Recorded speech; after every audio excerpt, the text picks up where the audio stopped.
Good morning, everyone. Phi Farley here. It's July 27th. It's Monday. Got an update for you over the weekend. I appreciate your patience. Not posting on Sunday, but I got a daily best bet coming to you on a game I really like as an underdog here in just 1 second.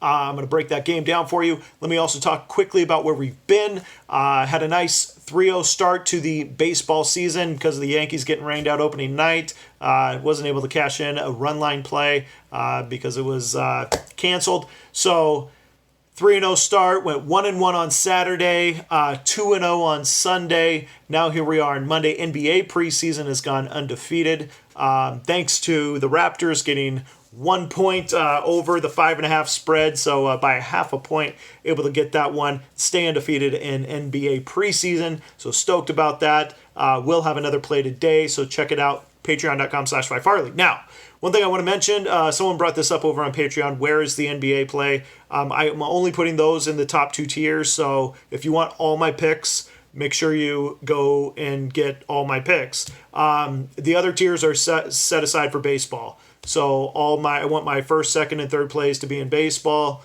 But if you want those extra ones, if you want the NBA plays, that's going to be in the top 2 tiers. I don't mean to mislead anyone, so I appreciate actually that question coming across and bringing that up. One thing else I want to get into real quick is just about baseball in general and being aware of some cappers out there. Something I've learned over the last 10 years or so, being in the online sports capping game. And I'm going to bring that up in just 1 second. Before I get into that, let me say, if you haven't subscribed, take a second to do so. Subscribe, hit the like button, as well as hit the notification bell to get my picks each and every day, as I have for the last 2 years. Looking forward to crashing this NBA or this baseball season as well as NBA, and then we got football right around the corner. But okay, let me get back to online capping and what a lot of cappers tout as we get into this baseball season. And I've seen a lot of this already out of the gates, which is a winning percentage that they won 60% or they went 3-1. And then when you dig deeper into the picks, they laid -140, -165. I saw one -180, and that's great. That's great. You could totally make a good living doing that way, or you can be profitable that way. I'm not saying just by that small sample that that's the way the person always plays, or that can't be profitable. But what I do want to take caution in is in baseball specifically, it's more important about the profit. It's more important. You can actually be a 50% winner and have a nice profit. In fact, I think that's actually one of the better ways to play baseball is to win 50%, but take a lot of underdogs and build your bankroll that way. I think it's easier for the books to shade towards the favorite and have a lot of public money on the favorites, and then when they lose, the underdog is a nice win for the house. Keep in mind that if you're taking -150, you have to win over 60% of the time to profit at laying -150. So keep that in mind if you're taking favorites. -150 is your barometer for a 60% win percentage. Meanwhile, if you're taking underdogs, a +150 would be 40%. So, you can take those dogs at +120 all day, win 50%, and be a profitable bettor. Unusual for the game of baseball, but that's what I love about baseball. The best teams still lose 60 games a year. So, you can't just bet a team night in and night out. It is the different. It's like a total or a point spread in NFL or college football, or basketball for that matter. All right, now let's talk about the best bet. Okay, we're going to the team without a home, the Toronto Blue Jays. Going into the Nationals. Now, this one came out initially with a heavy favorite on the Nationals side. Anibal Sanchez is going up on the mound, 36-year-old going against Trent Thornton, the young kid. He's 26. Last year, his rookie campaign came out of the gates a little nervous, but he did have high expectations. He was one that the Blue Jays were pretty high on, so they kind of threw him into the lion's den right out of the gates. And, quick 0-3 start to the season last year. But what I want to make mention of is they were high on this guy. They did want to protect him as the season went on. And then in September, they put him into the bullpen. They hadn't come in long relief.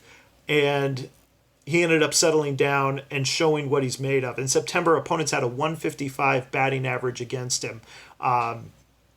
2-0 in the month of September. Only had 2 starts. He had 5 appearances, though. 24 innings, only 13 hits. Very, very difficult to hit. 1 home run by the hand of the Yankees. And, really settled down into his own. I think that's the Trent Thornton we're going to get this year. I think this year is going to be a much better. I think we're going to have a sub-4 ERA.